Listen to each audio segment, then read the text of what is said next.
नमस्कार। कभी सोचा है कि जिंदगी जीने का कोई बेहतर तरीका भी हो सकता है? आज हम एक ऐसी किताब के आइडियाज को समझेंगे जो सिखाती है कि कैसे अपनी जिंदगी को एक बोझ से एक उत्सव में बदला जा सकता है। चलिए शुरू करते हैं। सच बताइएगा, क्या कभी ऐसा महसूस होता है कि जिंदगी बस जिम्मेदारियों की एक लंबी सी लिस्ट बनकर रह गई है? एक ऐसा संघर्ष जिसे बस किसी भी तरह पूरा करते जाना है? अगर हाँ, तो यकीन मानिए, ऐसा महसूस करने वाले हम अकेले नहीं हैं। पर चलिए समझते हैं कि आखिर ऐसा होता क्यों है। तो सबसे पहले ये समझते हैं कि इस तनाव भरी जिंदगी का सच क्या है। मतलब आज की मॉडर्न लाइफ अक्सर एक कभी ना खत्म होने वाले स्ट्रगल जैसी क्यों लगती है? किताब के हिसाब से हम में से ज्यादातर लोग तनाव, चिंता, डर और एक अजीब सी बेचैनी के जाल में फंसे हुए हैं। और ये सिर्फ बुरी फीलिंग्स नहीं है, नहीं, ये इस बात का इशारा है कि शायद हम पूरी तरह से जागकर, मतलब कॉन्शियस होकर अपनी जिंदगी नहीं जी रहे हैं।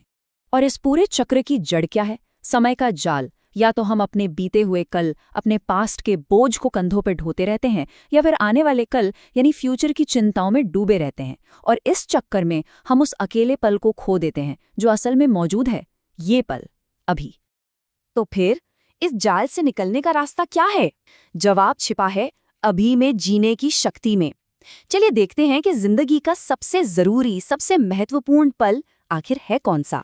शायद इस किताब का सबसे गहरा और सबसे पावरफुल मैसेज यही है कि वर्तमान में जीना ही जीवन का असली सच है। सुनने में ये बहुत सिंपल लगता है ना?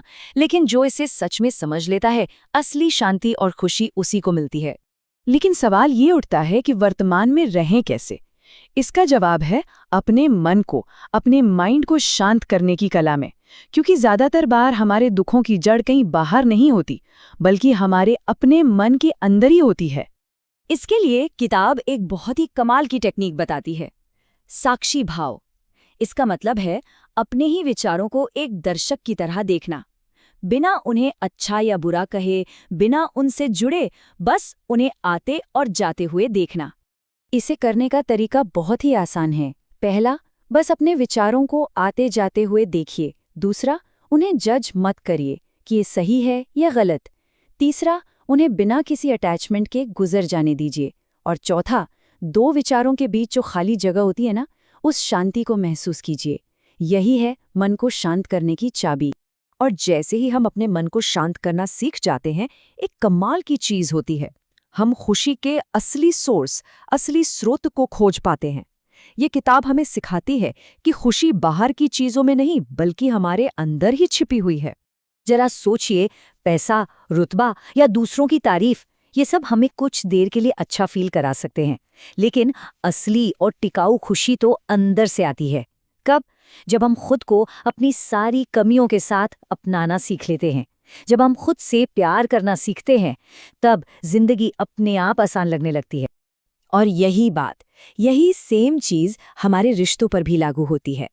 ज्यादातर रिश्ते उम्मीदों और अपेक्षाओं के बोझ तले दबकर टूट जाते हैं। असली खूबसूरती तब आती है जब हम बिना किसी शर्त के प्यार करते हैं, दूसरों को बदलने की कोशिश नहीं करते और माफी, समझ और करुणा को अपने रिश्तों की आत्मा बना लेते हैं। और अब एक बहुत ही गहरी बात, क्या हो अगर जिंदगी की मुश्किलें हमारी दुश्मन नहीं, बल्कि हमारे सबसे अच्छे टीचर हों?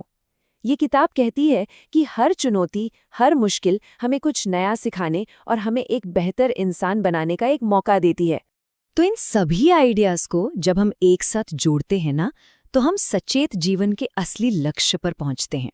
और वो लक्ष्य है ये समझना कि जिंदगी कोई रेस नहीं है, बल्कि एक उत्सव है, एक सेलिब्रेशन है। इसका सीधा सा मतलब है कि हमें उस आदत को छोड़ना होगा, वो जो हम हर वक्त दूसरों से अपनी तुलना करते रहते हैं, जलते हैं और हर समय एक होड़ में लगे रहते हैं। क्योंकि सच तो ये है कि जिंदगी कोई रेस है ही नहीं जिसे जीता जाए। और आखिर में इस पूरी किताब का सार इस एक पावरफुल आइडिया में छिपा है। जीने की कला हमें सिखाती है कि हम जिंदगी को बोझ की तरह ना देखें, बल्कि एक उत्सव की तरह देखें। यही असली कला है, एक शांत मन, एक जागरूक जीवन और प्यार से भरी हुई नज़र। तो अब सवाल ये बचता है कि हम अपनी जिंदगी को एक उत्सव कैसे बना सकते हैं। इन बातों पर सोचिएगा ज़रूर, क्योंकि जवाब कहीं बाहर नहीं, बल्कि हम सबके अंदर ही मौजूद है।